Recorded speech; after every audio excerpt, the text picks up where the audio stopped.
తేజు ఉమ్, నా సాలరీ పడింది నీ అకౌంట్లో ఇస్తాం సరే. ఏమైనా కావాలంటే నాకు చెప్పు.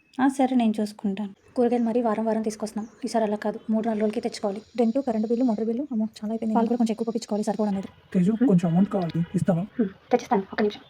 అయిపోయిందని లెక్కలేసుకోవడం ఎక్కడ నేర్చుకున్నావు? మంత్ ఎండింగ్ వరకు ఎలా సేవ్ చేస్తున్నావు అసలు? ఇలా సేవ్ చేస్తేనే మన జీవితం సేఫ్గా ఉంటుంది. ఇప్పుడు ఈ అమౌంట్ మనకంత యూస్ కాకపోవచ్చు, కానీ ఈ కొద్దిగా కొద్దిగా సేవింగే కొండంత కూర్చుంటుంది. ఒక టైంకి మనకి చాలా యూజ్ అవుతుంది. నేను ఇంతలా మారడానికి కారణం మా ఫ్రెండ్ లైఫ్. నాకు ఒక గుణపాఠం నేను కూడా తెలుసుకోవచ్చా, చెప్తావా? చెప్తా. శాలరీ పడిందా? గుర్తుందా? నాకు ఫోన్ కొని ఇస్తా అన్నారు. నెక్స్ట్ మంత్ చూద్దాంలే. అదేంటి, లాస్ట్ టైం కూడా అలాగే అన్నారు. ఈసారి నేను అసలు ఊరుకోను, నాకు కొనించాల్సిందే.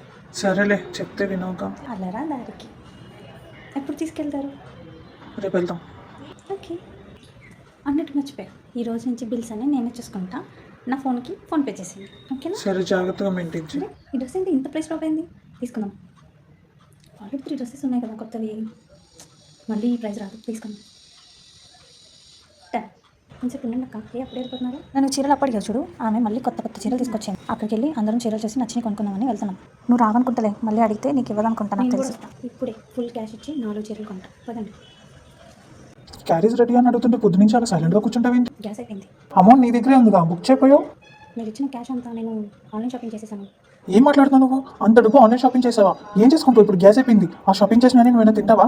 ఆకలిస్తే ఏం తింటావు? కనీసం ఇంట్లో కావాల్సిన కొనుక్కోలేదా? చిచి, నిన్ను నమ్మి నీ చేతికి ఇచ్చే చూడు, నా బుద్ధి తక్కువ. ఎప్పటిలాగా నేనే చూసుకుంటే అయిపోయేది. ఇప్పుడు సడన్గా ఏమైనా అవసరం వస్తే ఏంటి పరిస్థితి? నీ వల్ల నేను ఇప్పుడు ఎంతమందితో మాట్లాడాను. ఏమండి, కరెంట్ బిల్ కట్టలేదు, మా పాల బిల్ కట్టాలి. ఏంటి ఈ నెల రెంట్ ఇంకా కట్టలేదు? డబ్బు కరెక్ట్గా వాడితే నలుగురు చూసేలా చేస్తుంది, అనవసరంగా వాడితే నలుగురు నవ్వేలా చేస్తుంది.